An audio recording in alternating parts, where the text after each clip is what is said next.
βάλει 2 πελάτησες μου σε ένα ραντεβού και είναι δικό μου το λάθος. Τι θα κάνω?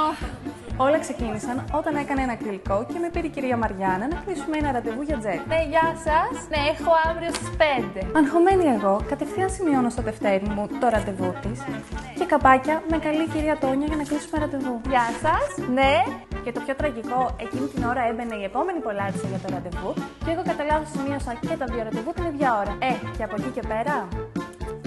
Άστο. Δεν καταλαβαίνω ότι εγώ έχω ραντεβού την κοπέλα, την ξέρετε. Στοπ! Κορίτσια, ηρεμήστε. Σας έχω τη λύση. Dately. Λοιπόν, πάρα πολύ απλό. Υπηρεσία, ημερομηνία, ώρα και κλείνετε το ραντεβού σας. Εσύ δεν έχεις το μαγαζί, έλα να σου εξηγήσω πώς γίνεται. Λοιπόν, καλά Δευτέρι είναι αυτό, αν είναι δυνατόν. Εδώ, Dately, εφαρμογή. Ημερολόγιο, τα ραντεβού σου, τους πελάτες σου, τους εργαζόμενους, marketing, όλα μαζί σε ένα. Καλό ακούγεται. Και δεν μου λες, εσένα μέσω του Dately σε κλείνουμε. Τι!